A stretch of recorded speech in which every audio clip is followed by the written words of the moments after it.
The wind cut through the streets of New York like a knife, biting at Jack's exposed skin as he pulled his thin jacket tighter. 17 years old and alone, Jack had been homeless for 6 months, ever since a tragic car accident claimed the lives of his parents. In the blink of an eye, his world had collapsed. No longer was he the kid who had it all, a home, a family, and dreams of college. Now, the city that once represented opportunity had become a battleground for survival. The once bright lights of the city had dimmed into a harsh, unrelenting glare. He spent his days wandering the streets, scavenging for food in dumpsters, and finding shelter wherever he could.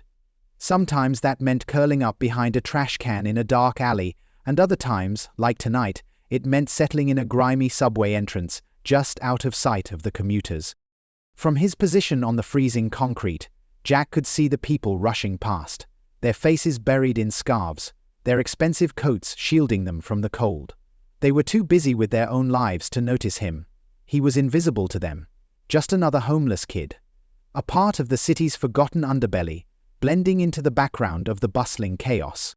His stomach growled, a constant reminder of the hunger gnawing at him. It wasn't just food he craved. It was warmth, comfort, the feeling of being safely housed, things that had disappeared along with his parents. Every day was the same cycle of desperation, scavenging for scraps, and avoiding trouble. He'd learned to stay out of sight. The city could be unforgiving, especially for someone like him. But tonight felt different. There was a heaviness in the air that he couldn't shake. His body shivered under the thin blanket he had found earlier, and the cold seeped into his bones. He had tried to sleep, but his mind wouldn't let him. Instead, he lay awake, staring at the flickering streetlights and listening to the faint hum of the subway trains beneath him. As he looked up at the towering buildings, Jack couldn't help but wonder how his life had turned out like this. Just a year ago, he had been studying for exams, thinking about which college he might attend. He had friends, a future, a family. Now, he had nothing but the clothes on his back and the ache of loneliness that settled deep in his chest. Still, despite everything, there was a glimmer of hope that Jack clung to, a belief that something had to change. It was this small flicker that kept him going, even when the nights were unbearable and the days endless. He wasn't sure what he was waiting for, but he believed that his life couldn't stay this way forever. Maybe someone would see him, someone who could help, maybe his luck would turn around. But for now, all he could do was wait and survive. The night dragged on, and the temperature continued to drop. Jack pulled his blanket tighter around him and tried to block out the sounds of the city. The clamor of footsteps, car horns, and distant conversations blurred together, becoming white noise. In the middle of the chaos, his eyes began to flutter closed. Just as sleep started to pull him under, a loud crash startled him awake. Instinctively, Jack sat up, his heart racing as he scanned the area. Across the street, a sleek black limousine had pulled to a stop, and the back door swung open. A girl, no older than him, stumbled out onto the sidewalk, her high heels clacking against the pavement as she looked around, disoriented. She was dressed in a designer coat and held a small purse that probably cost more than Jack could imagine. For a moment, Jack considered looking away, returning to his place of invisibility, but something in the girl's movements caught his attention. She wasn't just out for a stroll, she was in trouble. As he watched, she took a few shaky steps and then collapsed onto the ground. Without thinking, Jack sprang to his feet and ran across the street, ignoring the cold biting at his skin. By the time he reached her, she was lying on the ground, barely conscious. Jack crouched down, gently shaking her shoulder. "Hey, are you okay?" he asked, his voice tinged with concern. Her eyes fluttered open, and she looked at him with a dazed expression. I don't know," she muttered, her words slurred. Jack could smell the alcohol on her breath. She tried to push herself up, but her body was too weak. Jack didn't know what to do. He had seen people like her before, rich, careless, and far removed from the realities of his world. But something about her vulnerability in that moment stirred something inside him. He couldn't just leave her here. "Come on," he said softly. "Let's get you out of the cold." With some effort, Jack helped the girl to her feet, her arm draped over his shoulder for support. She leaned heavily on him, and together they stumbled back toward the subway entrance. For once, Jack wasn't invisible. This time, someone needed him. As they sat down on the cold concrete, Jack pulled his blanket around her shoulders, offering her the only comfort he had. She blinked slowly, her breathing steadying as the night grew quieter around them. "Thank you," she whispered, her voice barely audible. Jack looked at her, unsure of what to say. He had expected this night to be like any other, cold, lonely, and uneventful. But as he sat there, next to this girl who had seemingly fallen from another world, something in him began to shift. Maybe this was the change he had been waiting for. Maybe, just maybe, this was the moment when everything would begin to turn around. It was just past midnight when Jack noticed the limousine. The sleek black vehicle was parked outside a fancy cafe, its engine idling in the cold night air, as if waiting for someone important. Jack didn't pay much attention at first. The limousines were common in this part of town, especially around the upscale shops and restaurants. They were the chariots of the rich, ferrying around people who lived in penthouses and gated mansions, whose lives couldn't have been more different from his own. But then something happened that caught his eye. The door to the limo swung open, and a young woman stepped out. She was disheveled, her face flushed and her eyes red, like she had been crying for hours. Her expensive designer dress, shimmering under the dim streetlights, seemed out of place in the rough, gritty reality of the street. It was the kind of outfit Jack had only ever seen in fashion magazines. Sleek, elegant, the price of which could feed him for a year. But tonight none of that mattered. What stood out to Jack was the look in her eyes. Sheer panic. She stumbled onto the sidewalk, her heels clacking unevenly against the pavement. In one hand she clutched her phone, her fingers trembling as she tried to make a call. The screen glowed in the darkness, but whatever she was doing, it wasn't working. Jack could see her frustration building as she fumbled with the device, her breath coming out in sharp, uneven bursts. Jack's breath caught in his throat as recognition dawned. He knew exactly who she was. Emily Crawford, the daughter of Michael Crawford, one of the wealthiest men in the country. Jack had seen her face splashed across the tabloids, usually at glamorous parties, posing on red carpets, always at her father's side. She was the kind of person who seemed to have it all: wealth, fame, a life filled with luxury. But tonight, standing alone on the street with tears in her eyes, she looked anything but glamorous. Something was clearly wrong. Before Jack could fully process the situation, Emily began to move. She stumbled down the sidewalk, her phone still clutched tightly in her hand, but her steps were unsteady. Then, without warning, she turned and disappeared into a dark alleyway. Jack froze, alarm bells going off in his mind. The streets weren't safe, especially not at this hour. He knew the dangers that lurked in the shadows, the people who preyed on the vulnerable, the alleys that swallowed people whole. And someone like Emily, with her designer dress and expensive jewelry, stood out like a beacon in the night, a walking target. He looked around, hoping someone else might have noticed, but the streets were eerily quiet. The limousine still sat there, its engine humming, but there was no sign of the driver or anyone else coming to help her. It was as if the city had swallowed her up, and she was on her own.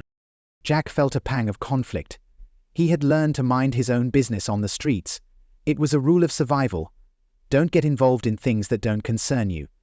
But something about the way Emily had looked, the desperation in her eyes, gnawed at him. She wasn't some celebrity tonight, some untouchable figure from a different world. She was just a girl who needed help. With a deep breath, Jack made his decision. He couldn't just walk away, not this time. Pulling his thin jacket tighter around him, he stepped out from his spot near the subway entrance and crossed the street, his heart pounding in his chest. He could still see the faint outline of Emily disappearing deeper into the alley. He quickened his pace, trying to close the distance without alarming her. As he entered the alley, the sounds of the city faded behind him, replaced by the eerie quiet of the narrow passage. The air smelled of damp concrete and garbage, and the dim streetlights cast long, ominous shadows on the walls. Jack's nerves prickled with unease, but he pushed forward, determined not to lose sight of her. "Hey," he called out softly, not wanting to scare her, but also needing her to know he was there. "Are you okay?" For a moment there was no response. Then, out of the shadows, Jack heard a soft sniffle. He followed the sound until he found her, leaning against a graffiti-covered wall, her face buried in her hands. Up close, she looked even more fragile than before, her shoulders shaking as she tried to stifle her sobs. I don't know what to do," she whispered, her voice trembling. Jack hesitated, unsure of what to say. He had no idea what had brought her to this point, why someone like her would be wandering the streets alone in the middle of the night. But he knew one thing for sure. She was scared, and she needed someone to help her. "Let's get out of here," Jack said gently, offering his hand. "It's not safe." Emily lifted her head, her tear-streaked face full of confusion as she looked at him. For a brief moment, Jack wondered if she would reject his offer, if she would see him as just another street kid, someone beneath her.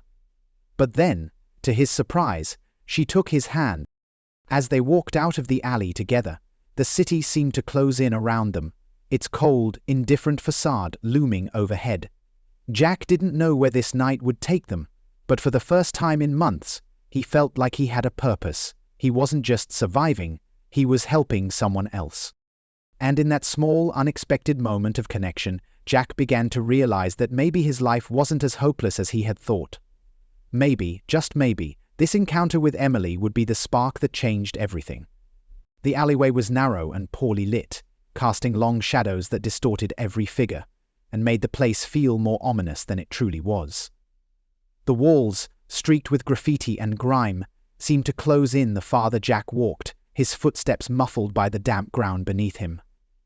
He watched Emily's figure as it disappeared deeper into the alley, her small frame almost swallowed by the shadows. His heart pounded in his chest, his breath hitching with every step, but something about her vulnerability gripped him. She didn't belong here, in this dark and dangerous place, and Jack couldn't shake the sense of dread curling in his stomach. It was like watching a disaster unfold in slow motion. As he drew closer, his eyes locked onto two men loitering near the end of the alley, their figures barely visible in the dim light. They weren't just hanging out, they were watching Emily with unsettling intensity. It was the look of predators who had just spotted their prey. Jack's skin crawled at the sight. His instincts screamed at him to turn back, to retreat to the relative safety of the streets, but something inside him refused to let go. Emily was in danger. "Hey!" Jack shouted, his voice cracking but loud enough to cut through the stillness of the night. The sound echoed off the alley walls, startling the two men. They turned in unison, their faces twisted in surprise at the sight of a scruffy teenager standing in the middle of their path. For a moment, they just stared, taking in Jack's worn-out clothes, his ragged appearance. They weren't impressed. One of the men, tall, with a scar running down his cheek, smirked and nudged his friend. They continued to approach Emily, who had frozen in place, her phone clutched tightly in her hand. She hadn't even noticed the danger closing in on her yet. Jack's mind raced.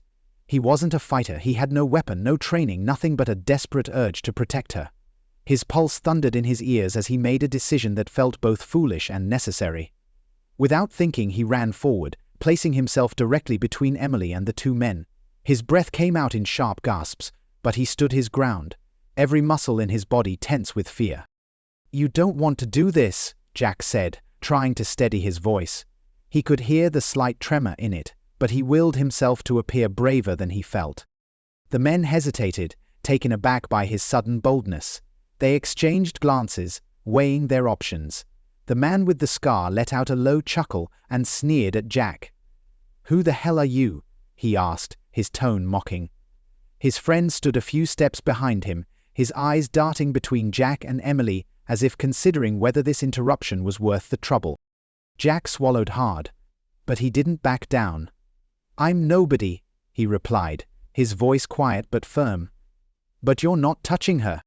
For a tense moment, the alley was filled with nothing but the sound of their breathing, the cold night air wrapping around them like a shroud. Jack's heart hammered in his chest, each beat louder than the last. He knew how this looked. He was skinny, underfed, barely able to keep himself alive on the streets, let alone take on two grown men. But something inside him wouldn't let him move. If he ran, if he let them get to her, he knew he'd never forgive himself. The men studied him, their eyes narrowing, as if they were trying to figure out if he was a real threat or just some foolish kid in over his head. The scarred man's smirk faded slightly as he assessed the situation. Jack could see them debating whether this was worth the effort. Then, after what felt like an eternity, the taller man finally sighed and rolled his shoulders, his bravado dissipating. "Not worth it," he muttered, glancing at his companion. With a shrug, they both turned and walked away, disappearing into the shadows at the end of the alley without another word. Jack's knees almost buckled in relief, but he held himself together until they were out of sight. He let out a breath he hadn't realized he'd been holding, the tension slowly draining from his body. His legs felt shaky and his hands trembled slightly as the adrenaline began to wear off. He had no idea how he had managed to stand up to them. Maybe it had been luck, or maybe they just hadn't wanted the hassle. Either way, they were gone and Emily was safe. Emily, still shaken, finally looked up at him. Her wide, tear-filled eyes glistened in the faint light, her fear slowly giving way to relief. For a moment, she said nothing, just stared at Jack like she was trying to piece together what had just happened. "Thank you," she whispered, her voice barely audible. I don't know what would have happened if you hadn't shown up." Jack swallowed hard, feeling a lump form in his throat. He had spent months surviving on his own, invisible to the world around him. But tonight, for the first time in a long while, someone had seen him. Someone had needed him.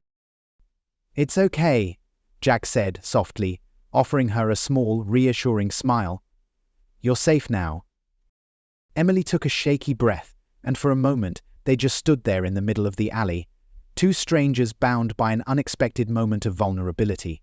Jack had no idea where this night would lead, but for the first time in a long time, he felt like he had done something that mattered. He had stepped out of the shadows, not just for himself, but for someone else. And that, Jack realized, was a kind of strength he hadn't known he had. As the danger passed and the alley grew quiet once again, Jack turned to face Emily fully for the first time. She was trembling, her breath coming in shallow, uneven gasps, as if she had just run a marathon. Up close, the mask of wealth and perfection that her expensive clothes and meticulously applied makeup usually provided had crumbled. Beneath it all, she looked fragile, her eyes red from crying, her face pale with fear, her vulnerability laid bare. Jack couldn't help but wonder how someone like her, someone who seemed to have everything, could end up so scared and alone in a place like this. "I don't know what I was thinking," Emily said, her voice barely more than a whisper, cracking under the weight of her emotions. She wiped her tear-streaked cheeks with the back of her hand, though it did little to mask the turmoil beneath the surface. I needed to get away." "From what?" Jack asked gently, though he already had a sense of the answer. For a moment, Emily hesitated, as if unsure whether to open up to a stranger. But something in Jack's eyes, his quiet patience, his calm presence, seemed to ease her defenses. She took a shaky breath and began to speak, her voice faltering as she revealed what had led her here. She told him about the fight she'd had earlier that evening with her father, Michael Crawford.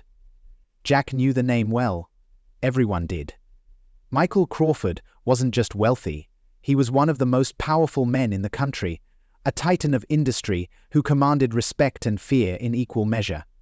Emily explained how her father had always been controlling, dictating nearly every aspect of her life.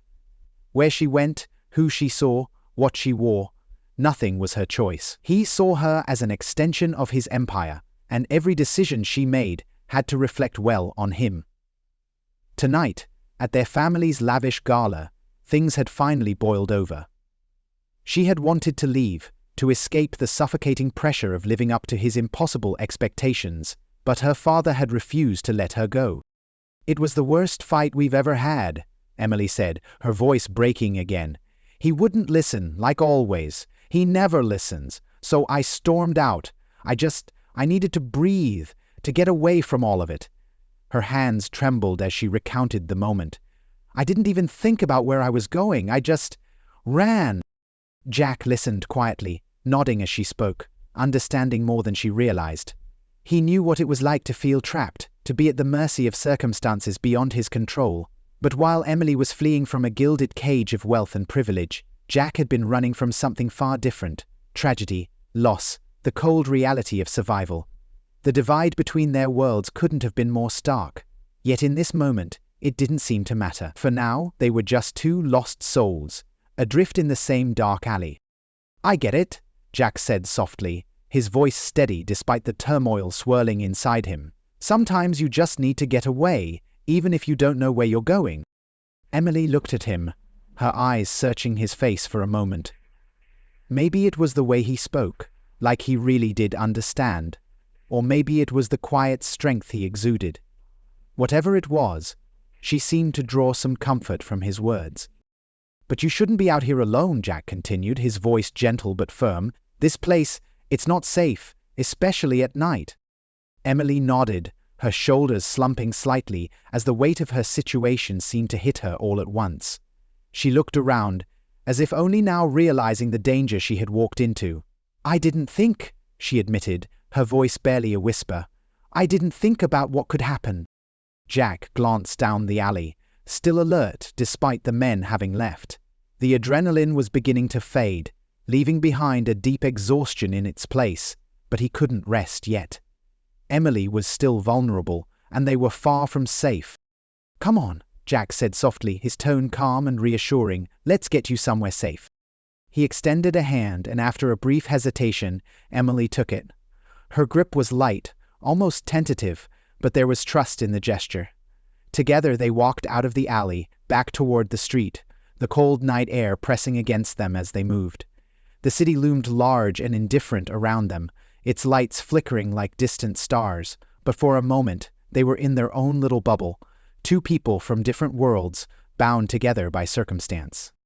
As they walked, Jack couldn't help but feel a strange sense of purpose settling over him. For so long he had been adrift, struggling just to survive each day. But now, helping Emily, this girl who had everything but was just as lost as he was, he felt a flicker of something he hadn't felt in months. Hope.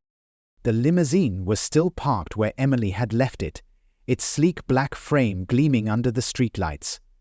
Jack noticed the driver standing nearby, looking around with increasing worry. When he spotted them approaching, relief flooded his face. "Miss Crawford," the driver called out, hurrying over. "I've been looking everywhere for you. Are you all right?" Emily nodded, but she didn't let go of Jack's hand. "I'm okay," she said, quietly, "thanks to him."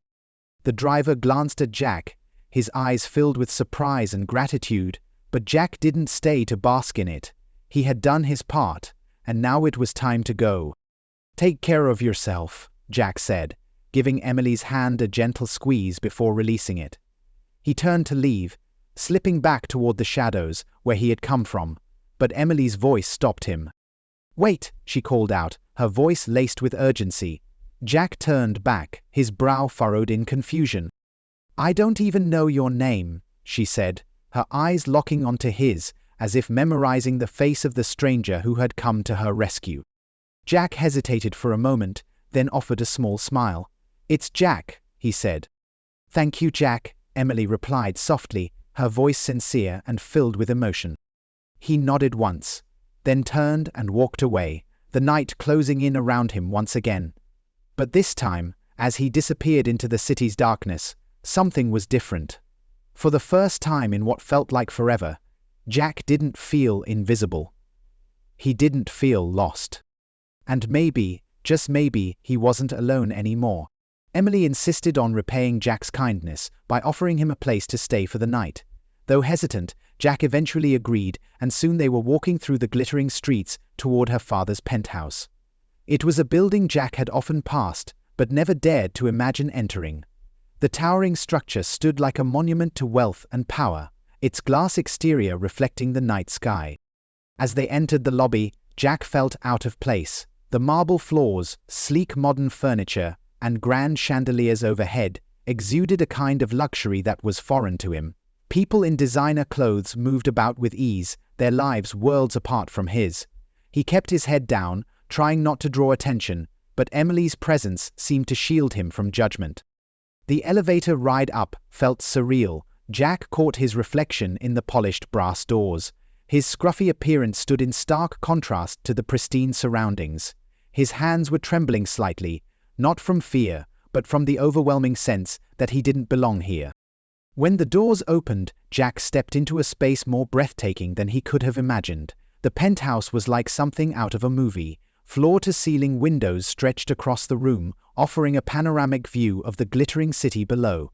The air felt lighter, quieter, as though they had ascended above the noise and chaos of the world. Crystal chandeliers hung above marble floors, and the soft rum-hum of classical music played somewhere in the background. Emily guided him down a hallway, lined with artwork that looked more expensive than anything Jack had ever seen. She opened the door to a guest room, revealing a space that felt even more luxurious than the rest of the penthouse. The bed was massive, with crisp white linens that looked impossibly soft. There was a private bathroom, a plush rug underfoot, and fresh clothes laid out on the bed, a far cry from the dirty, tattered clothes Jack had been wearing for months. "You can stay here tonight," Emily said, her voice gentle but firm. "It's the least I can do." Jack nodded, still taking in the room around him. He had spent so many nights huddled in the cold, his stomach empty, wondering if he'd survive the next day. Now he was standing in a room so luxurious it felt like another world. The contrast was dizzying. "Thank you," Jack whispered, unsure of how to express the mix of emotions swirling inside him. Gratitude, yes, but also discomfort. He didn't belong here. This wasn't his world. But for now, he had a warm bed, a roof over his head, and the kindness of someone who saw him not as a homeless kid, but as a person worth helping. As Emily left, Jack sat on the edge of the bed, running a hand through his hair.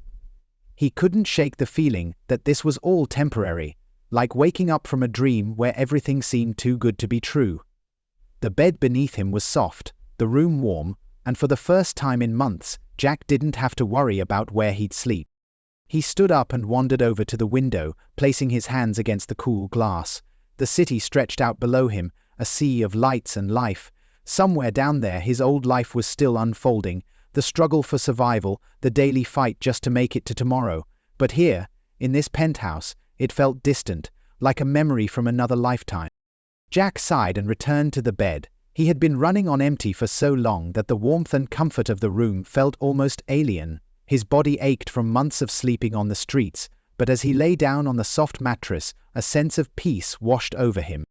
For now, he could rest. For now, he was safe. The following morning, Jack's sense of unease was confirmed when Michael Crawford, Emily's father, stormed into the penthouse. His presence was overwhelming, the kind of man who filled a room with authority before he even spoke. His sharp eyes swept over Jack, instantly registering him as an outsider, someone who didn't belong in this world of wealth and power. "Emily, what is the meaning of this?" Michael's voice cut through the air like a whip, his gaze snapping between his daughter and Jack. "Who is this boy?" Jack braced himself. Before Emily could speak, he stepped forward, knowing this was a moment he couldn't shrink from. "I'm nobody, sir," Jack said, keeping his voice calm despite the tension. "I helped your daughter last night. She was in trouble." Michael's expression hardened, his eyes narrowing. "In trouble? And you just happened to be there, did you? A homeless boy, conveniently there to save her." His tone dripped with suspicion. "You expect me to believe that?" Jack's heart raced, but he stood his ground, meeting the billionaire's intense gaze. "You can believe whatever you want. I'm just telling you what happened. I'm not here to cause problems." Emily, sensing the growing tension, quickly jumped in. "Dad, it's true. I was upset and left the limo. Those men were following me and Jack stopped them. If he hadn't been there—" Her voice wavered, but she kept going, her words filled with urgency. "He saved me." Michael listened, but his skeptical expression didn't soften. His sharp mind was clearly weighing every detail, looking for the catch. Jack could feel the weight of the billionaire's scrutiny bearing down on him, as though Michael was calculating every possible motive. For what felt like an eternity, the room was thick with tension.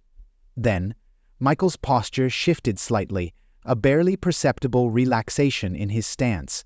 His eyes, still sharp, softened just a touch as they moved back to Jack.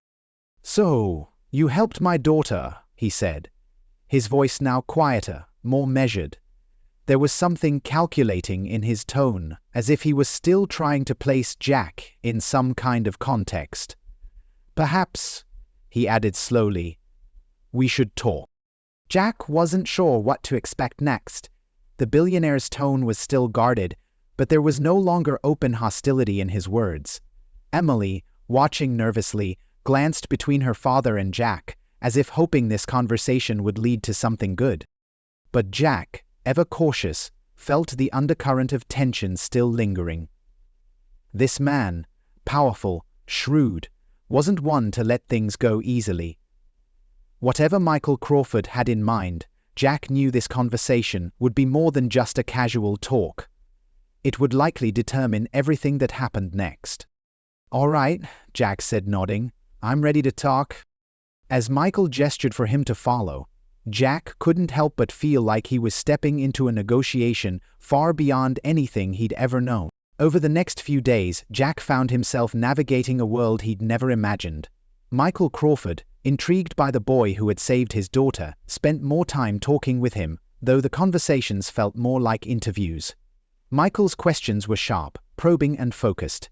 He wanted to know everything: how Jack ended up homeless, what he had been like before the accident, and how he had survived on the streets for so long. Jack, with nothing to hide, answered honestly. He spoke of the tragic car accident that had taken his parents, how the foster system had failed him, and the way he'd been forced to fend for himself. As Jack shared his story, Michael remained expressionless, a wall of stoicism that made it impossible to gauge his thoughts. Jack wasn't sure if the billionaire felt pity or if he was just intrigued by the idea of a boy from the streets intersecting with his world. Still, Jack could sense that Michael was sizing him up, testing him with each conversation. It was as if the man was trying to determine if Jack was worth any further investment of his time. Then, one evening after dinner, Michael made an offer that took Jack by surprise. "You've been through a lot," Michael began, his voice calm and measured. He leaned back in his chair, his hands clasped in front of him as if he had spent hours thinking through his next words. "But despite that, you've shown intelligence and, more importantly, courage.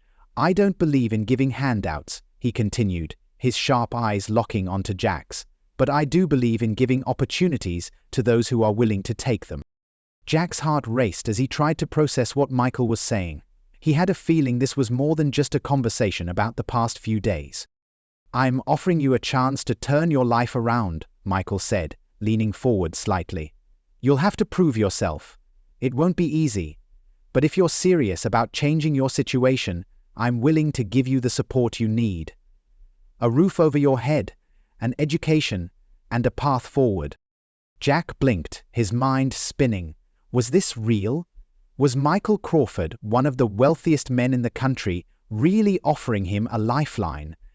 Jack had dreamed of an opportunity like this, but never in his wildest imagination had he thought it would come from someone like Michael. He stared at the billionaire, searching for any sign that this might be a test, a cruel joke. But Michael's expression was firm, his eyes unwavering.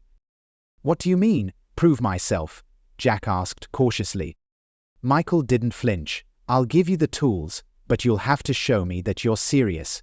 You'll need to work hard. Harder than you've ever worked. I expect results, discipline, and determination.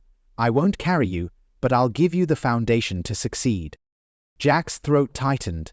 This wasn't just a handout, it was a challenge, a test of his character and perseverance. He knew that accepting this offer meant stepping into a world of immense pressure. Michael wasn't just offering him a place to stay, he was offering him a chance to escape the life he'd been trapped in for so long. But it came with high expectations, and failure would mean returning to the streets, perhaps forever. Jack thought about the cold nights, the hunger, and the endless uncertainty. This was the opportunity of a lifetime, and though it came with risks, the alternative was far worse. He couldn't go back to that life. Taking a deep breath, Jack met Michael's gaze with determination. "I'll do it," he said firmly. "I'll prove myself." Michael nodded, as if Jack's response was exactly what he had expected. "Good, we'll start tomorrow. You'll be expected to work hard, learn fast and adapt. I'll help you, but remember, this is up to you." As Jack left the room that night, he couldn't help but feel a mix of excitement and fear. He had just agreed to step into a world where everything was unfamiliar, where he would have to fight for his place. But for the first time in months, Jack felt something else, too: hope. He had a chance, a real chance, to turn his life around, and he wasn't going to waste it. As the weeks turned into months, Jack's life began to transform in ways he had never imagined. What had started as a desperate survival on the streets became an unexpected journey of growth and opportunity. Every day he worked tirelessly, studying late into the night, absorbing everything he could about business, life, and the world Michael Crawford operated in. It wasn't easy, the learning curve was steep, and there were times when Jack doubted himself. The pressure, the unfamiliarity of it all, almost broke him. But the memories of those cold nights on the streets, of fighting just to survive, kept him grounded. Every moment of doubt was tempered by the thought of where he had come from, and how far he had come since then. He couldn't afford to quit now. Emily, too, became an integral part of Jack's journey. What started as a moment of shared vulnerability in the alleyway grew into a deep friendship. Emily, though living a life of luxury, had her own struggles, fighting to carve out her place in the world and standing up to the expectations of her father.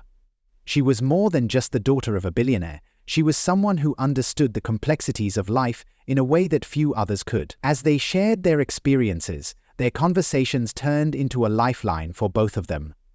Emily was no longer just Michael's daughter, and Jack was no longer just a homeless boy. Together they forged a bond that defied their differences. They realized that family wasn't just defined by blood, but by the connections and support you offered to those who truly saw and understood you. As for Michael, the shift in his perspective was more subtle but undeniable. At first, he treated Jack as little more than a project, a test of his beliefs about opportunity, about giving people a chance. He was distant, professional, and kept Jack at arm's length. But over time, as Jack proved himself, Michael began to see something different in him. He saw not just the boy who had been saved from the streets, but a young man who was willing to work hard, to push past his limitations, and to fight for a future. Slowly, Michael's icy exterior began to thaw. Their relationship evolved from mentor and student to something resembling respect, mutual and hard-earned. Michael started to treat Jack not just as someone to be taught, but as someone to be trusted. One evening, after a particularly long day of meetings and work, Michael sat down with Jack and looked at him with a newfound warmth. "You've come a long way, Jack," he said, his voice softer than it had ever been. "When you first showed up here, I wasn't sure what to expect. But you've proven me wrong. You've earned your place here." Jack could hardly believe the words. The man who had once been so cold, so businesslike, was now speaking to him as an equal. The validation felt surreal, but it was the culmination of everything he had worked for. What had started as a chance encounter in a dark alley, a moment of desperation and fear, had transformed into something far greater. It had become a story of redemption, second chances, and the power of human connection. Jack had gone from being a homeless teen with nothing to his name, a boy discarded by the world, to someone who had found a place to belong. A place where he wasn't just surviving, but thriving. He had earned his spot in Michael's world, but more importantly, he had found a family in the process.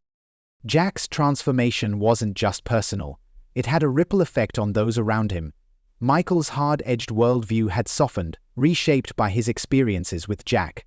Emily had found a friend who saw her as more than her father's legacy. Together, the three of them had built something new.